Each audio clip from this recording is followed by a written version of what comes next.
starts in a small town in Taiwan. President Hamid Karzai signs the new constitution of Afghanistan. And the day is just getting started. In North America, at around 8 a.m., an email appears in the inbox of a few users. Upon opening, there's an attachment. It has a generic name like document.txt or readme.doc, and to the mind of an unsuspecting 2004 human, it looks legit.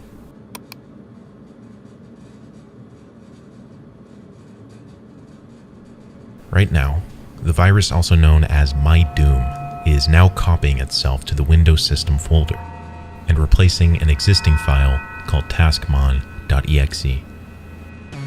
It also creates the file shimjapi.dll in the same directory. This is a backdoor Trojan that opens TCP listening ports ranging from 3127 to 3198. A TCP listening port is a network protocol that an application listens to. It acts as a communication endpoint, so in this case, it acts as a portal that can download and execute other files from wherever the virus was originally deployed. One of these files is simply named message. The worm then creates two registry keys. The first one says that whenever the computer is rebooted, the same worm will run again. The second one says that whenever the user opens Internet Explorer, the file created earlier, shimjapi, will also run. To the unsuspecting user, nothing is happening. In the background, the worm is now propagating itself, sending emails using the original computer's network to other users. It disguises under randomly generated email addresses with generic names like Adam, Alex, Dan, Maria, and Sandra. But this worm isn't blind. It's smart. It avoids sending itself to domains that would house users that could discover it, domains like .edu, .gov, and others. It also avoids informational addresses like help@ or admin@, and that's just before lunch. Are watching Disrupt TV.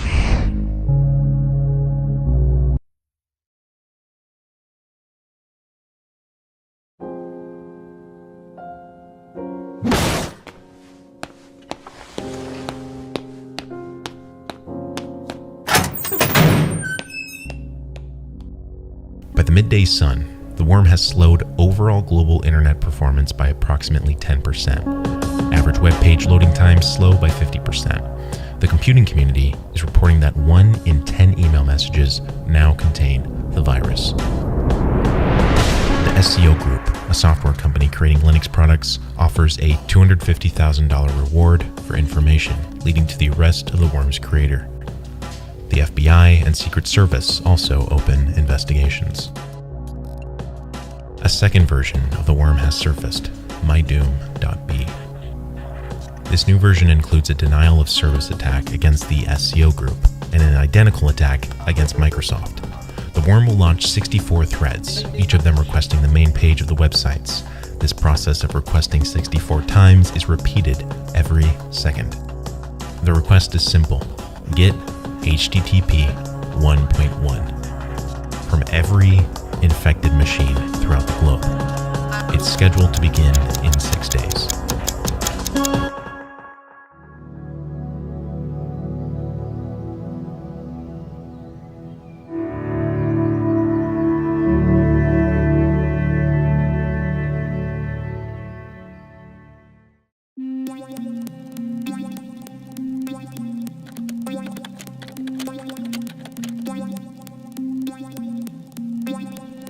Marcus Hutchins walks out the front door of an Airbnb mansion in Las Vegas. He's retrieving his order of Big Mac and fries from a delivery driver when he notices something across the street. For a moment, he wonders, is this finally it? He brushes the thought off. This is his last night in the city. He's been at DEF CON, one of the world's largest hacking conferences where, for the past week, he's been partying and upheld as a hero because less than 3 months earlier, he had saved the internet from one of the worst cyber attacks in history. WannaCry. Companies in Ukraine, Russia, the Netherlands, and England have all reported major disruption. He had found and triggered a secret kill switch in the self-propagating virus that had stopped the global spread. This had earned him major status in both white and black hat networks. Now though, as he's at the airport, the TSA agents seem to be extra lenient with him. He doesn't even have to take his laptops out of their bag. He wanders the terminals, grabbing a Coke, and sitting patiently, ready to return to his job analyzing malware at a firm called Logic. 3 men walk up. Are you Marcus Hutchins? His mind races through every possible illegal thing he's done that might have interested customs. Surely, he thought, it couldn't be the thing. That years-old unmentionable crime. Was it that he may have left marijuana in his bag? The agents walked him through a security area full of monitors and then sat him down in the interrogation room. For the next few minutes, the agents struck a friendly tone, asking Hutchins about his education and Logic. For those minutes, Hutchins allowed himself to believe that perhaps the agents just wanted to know about WannaCry. Perhaps just a particularly aggressive way to get his cooperation into their investigation. Then, 11 minutes into the interview, his interrogators asked him about a program called Kronos.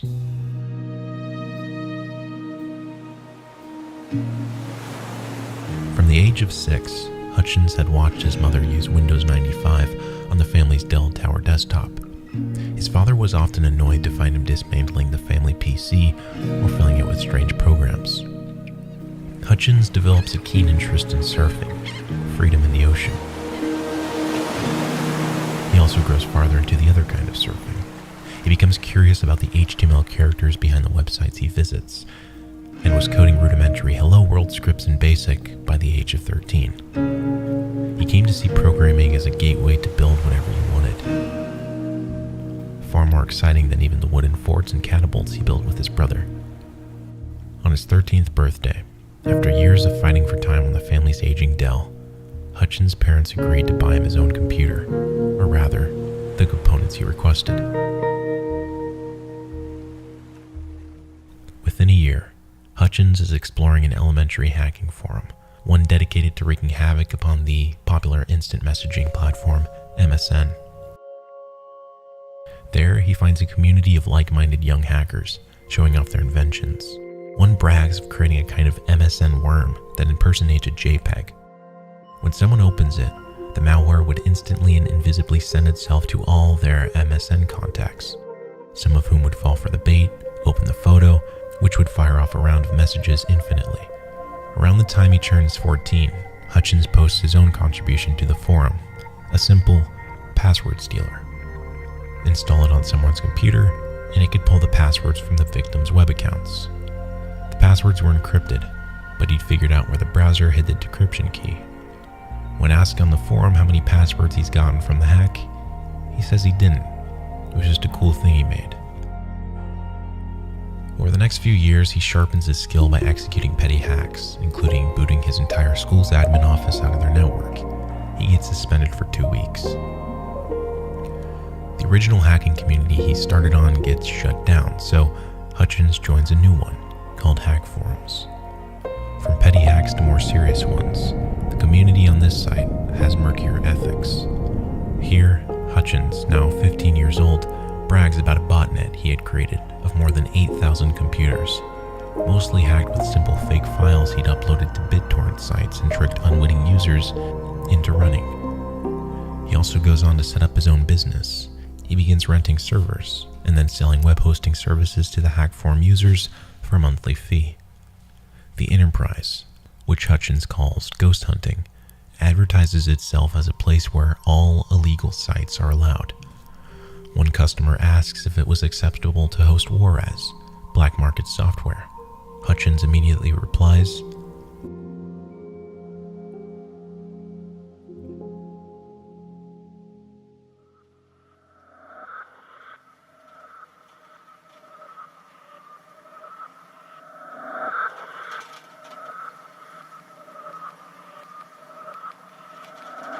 experts discover something in the code, an error that will deem the attack non-functional on the day of reckoning. Some skeptics warn that the error may be a decoy intended to conceal the true purpose of My Doom. MyDoom B is now blocking access to websites of over 60 computer security companies, as well as ads by DoubleClick and other online marketing agencies. It's spreading, but not as fast as MyDoom A. 1 in every 5 emails now contain the worm. We have reached the peak. Microsoft offers an additional $250,000 to the reward. The denial of service attack begins 2 days earlier than expected. An estimated 1 million computers now infected send connections to SCO. The company responds by removing the original domain from operation. The second attack begins, this time aimed at Microsoft. Microsoft responds by directing users to a website unaffected by the attack. The attack, at this point, has remained minimal. Microsoft.com remains functional. A second worm, known as Doomchoose, has appeared. It rides the tail end of MyDoom by sneaking into a back door left open. Its purpose is the same as its big brother, a DDoS against Microsoft. However, it doesn't make much of a dent. MyDoom A stops spreading. The back door remains open. Someone triggers MyDoom B and stops it from spreading. The back door remains open. Cyberspace returns to relative normality. While the creator of the virus remains a mystery, the country of origin has been pinpointed to Russia.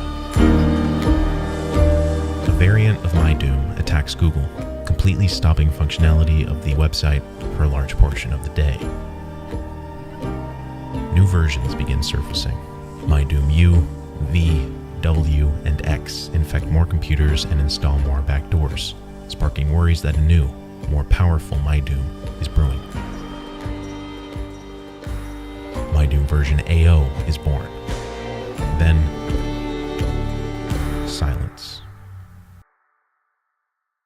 Just an hour ago, we had an attack. We learned from the NYSC that they've had some kind of denial of service attack on their website. U.S. authorities say North Korea may be responsible for cyber attacks on government websites in the United States and South Korea.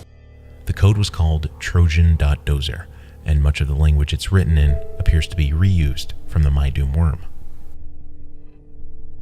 But the original hasn't resurfaced. The ransom money remains unclaimed.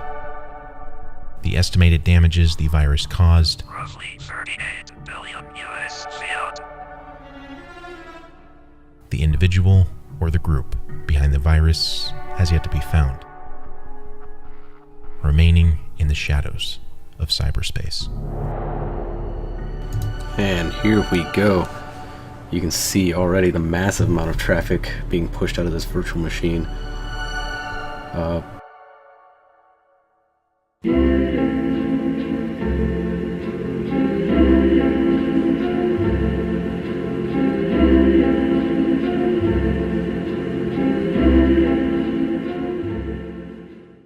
For every black hat hacker, there's a white hat hacker, someone hired by a company to specialize in breaking software to ensure maximum security.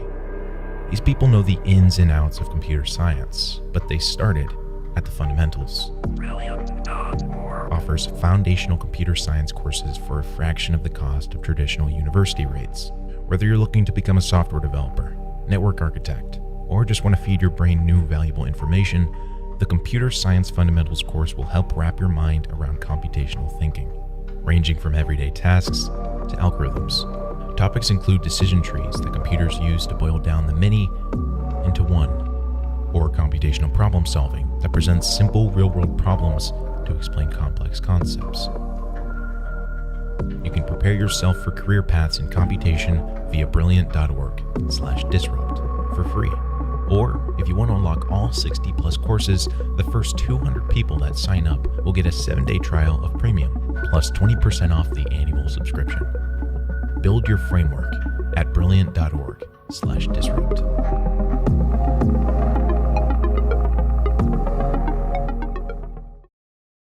In his mind, he still sees what he's doing as several steps removed from any real cybercrime. Hosting shady servers or stealing a few Facebook passwords hardly seems like a serious offense. He isn't, after all, carrying out bank fraud. After hearing about this particularly talented young hacker, a figure on the forum known as Vinny reaches out to Hutchins with an offer. He says he'll give Hutchins half the profits from every sale. They'd call the product basket. after the Japanese Upas tree, whose toxic sap was traditionally used in Southeast Asia to make poison darts and arrows. Hutchins agrees, and after 9 months of work, the rootkit goes up for sale. Hutchins doesn't ask Vinny any questions about who is buying. The money starts rolling in, always in Bitcoin. The 17-year-old tells his parents he's been working on freelance programming projects. They buy it. He purchases new game consoles and even takes up crypto trading, creating his own programs that hedged his Bitcoin buys with short selling, protecting his holdings against the dramatic fluctuations of the early crypto market. With the success of UPaSkit, Vinny tells Hutchins that it's time to build UPaSkit 2.0. He wants new features for the sequel, including a keylogger that could record victims every keystroke, the ability to see their entire screen, and a feature that could insert fake text entries and other content into the pages that the victims were seeing, something called a web inject. This last demand in particular gives Hutchins a deeply uneasy feeling. Web injects have a very clear purpose. They're designed for bank fraud. See, most banks require a second factor of authentication when making a transfer. They often send code via text message to a user's phone and ask them to enter it on a web page. Web injects allow hackers to defeat that security measure by sleight of hand. A hacker initiates a bank transfer from the victim's account, and then, when the bank asks the hacker for a confirmation code, the hacker injects a fake message onto the victim's screen, asking them to perform a routine confirmation of their identity with a text message code. When the victim enters that code from their phone, the hacker passes it on to the bank, confirming the transfer out of their account. He would now, without a doubt, be helping thieves steal from innocent victims. He refuses.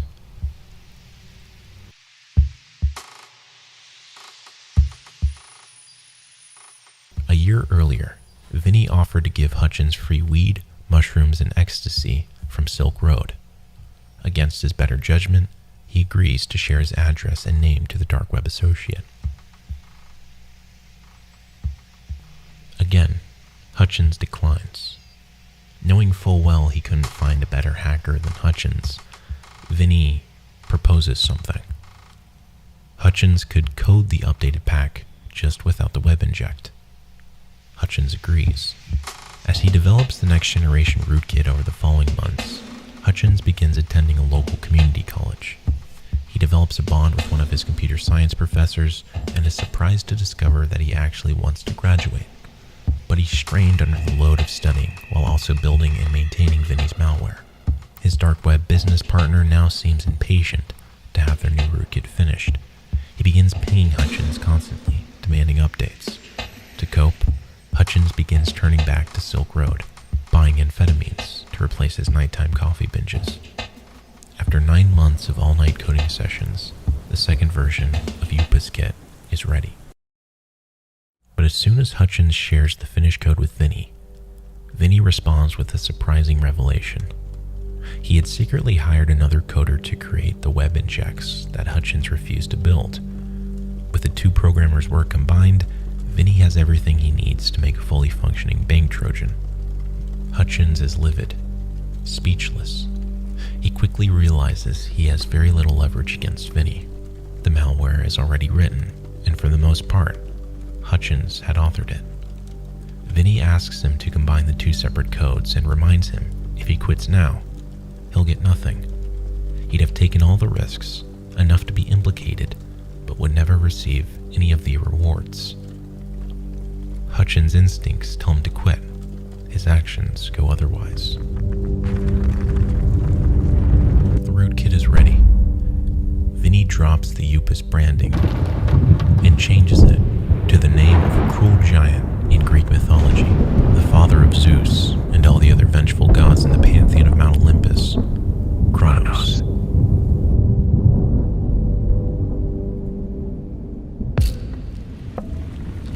The malware is a modest success.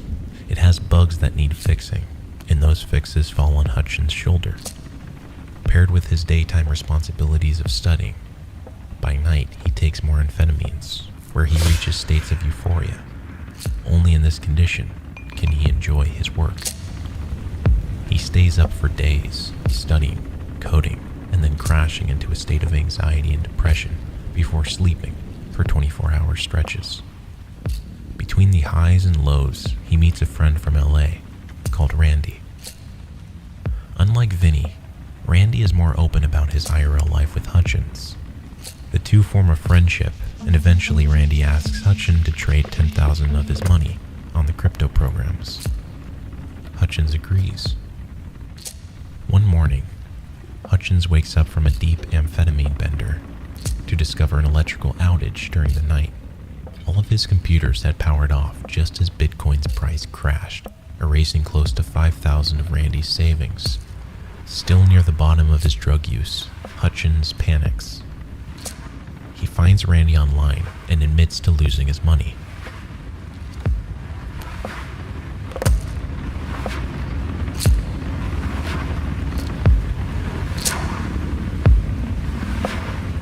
Knowing that Randy has been looking for bank fraud malware in the past, they call it even. Hutchins graduates from college in the spring of 2015. Looking to start life outside of schooling on the right foot, he quits the amphetamines, cold turkey. What follows are weeks of withdrawal. He falls behind on his Chronos work, and eventually, Vinny cuts him off. The Bitcoin payments stop coming. Hutchins largely leaves the hacking underworld and retreats into video games and Breaking Bad. During one episode, he receives tunnel vision, a sense of impending doom. He only leaves his home rarely to meet up with his friends or swim in the ocean. The waves provide him comfort, a reminder of his mortality.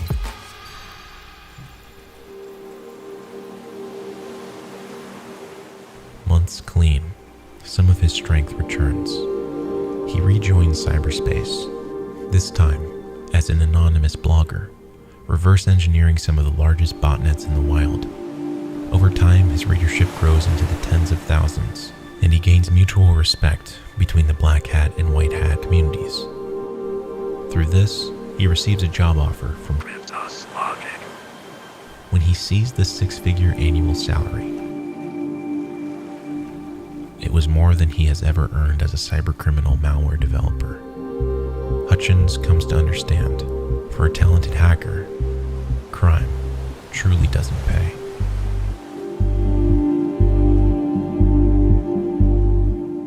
A young anesthesiologist is finishing a lunch of chicken curry and chips from the hospital cafeteria, trying to check his email before he's called back into surgery.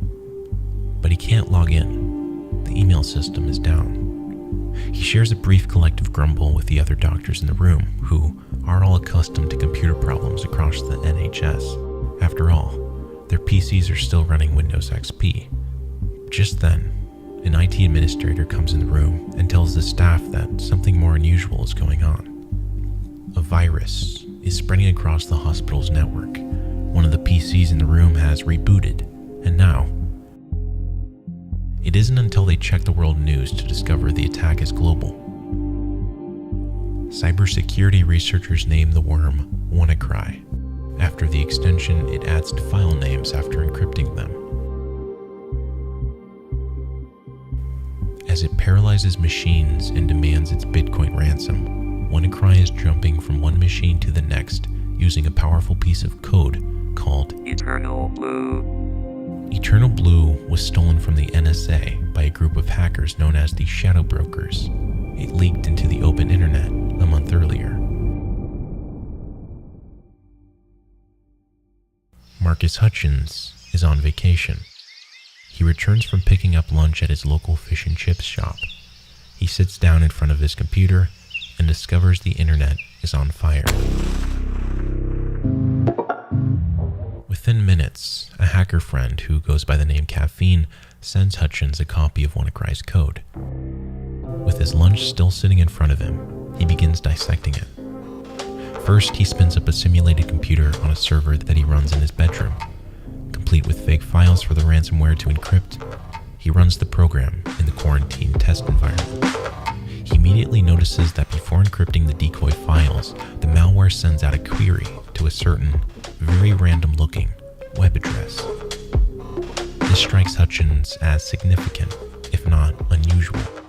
When a piece of malware pings back to this sort of domain, that usually means it's communicating with a command and control server somewhere that might be giving the infected computer instructions. Hutchins copies the long website, strings it into his web browser, and finds. So he visits the domain registrar.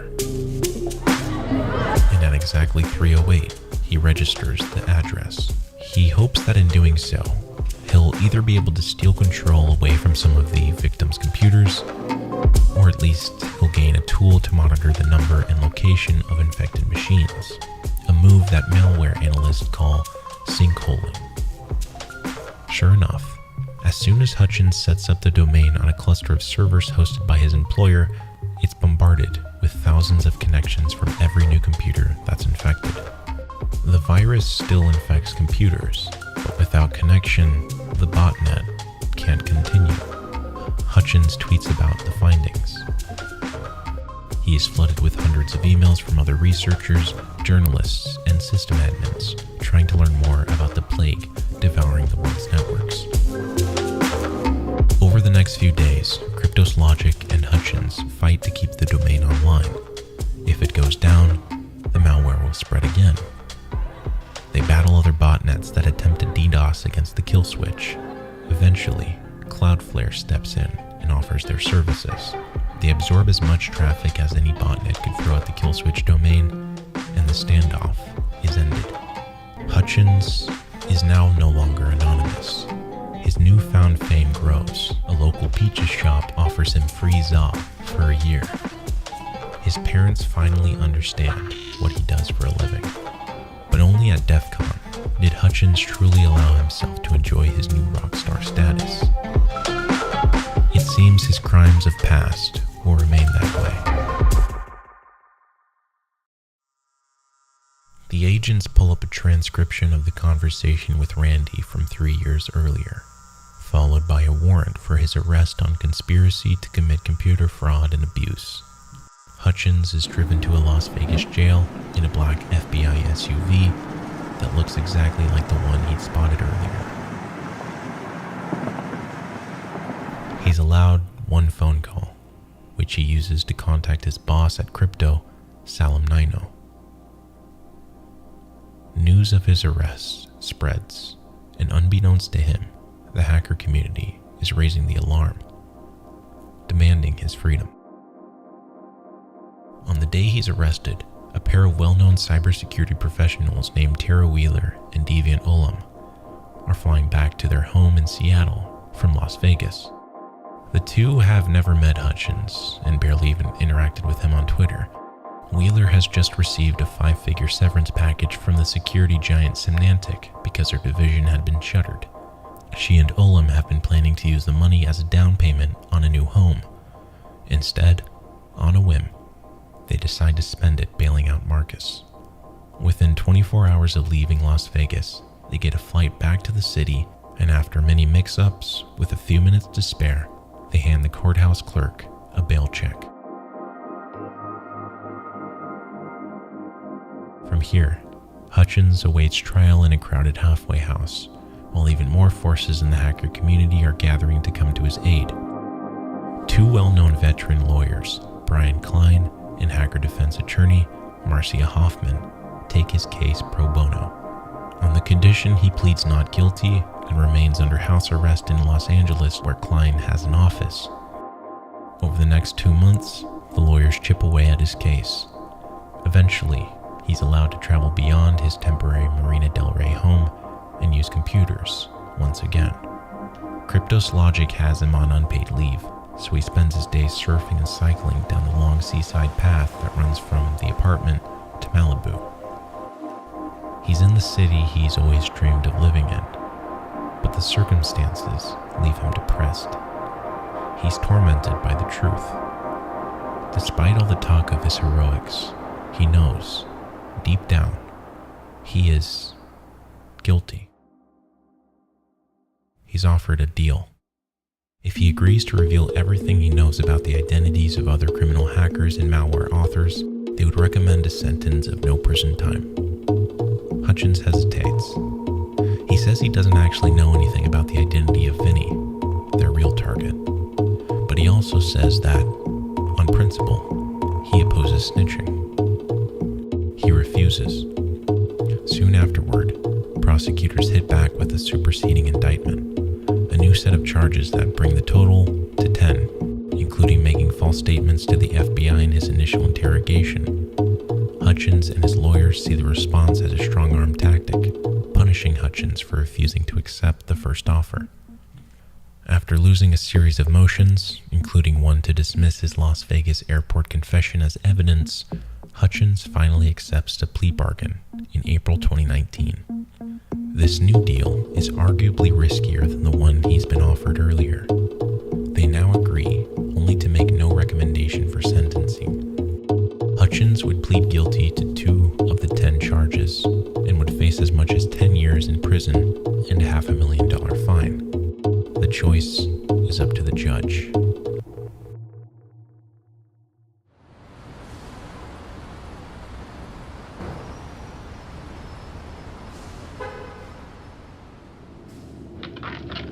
We see all sides of the human existence, both young, old, career criminals, those like yourself. One might view the ignoble conduct that underlies this case against the backdrop of what some have described as the work of a hero. And that is, what gives this case in particular its incredible uniqueness.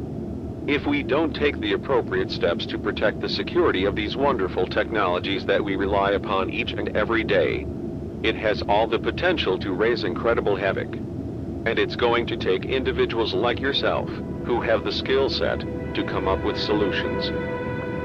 The final call in the case of Marcus Hutchins today is a sentence of time already served, with a 1-year period of supervised release. Hutchins is a free man.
Hi, I have recently been thinking about quite an interesting idea, the concept of getting old and how different people age in their own unique way.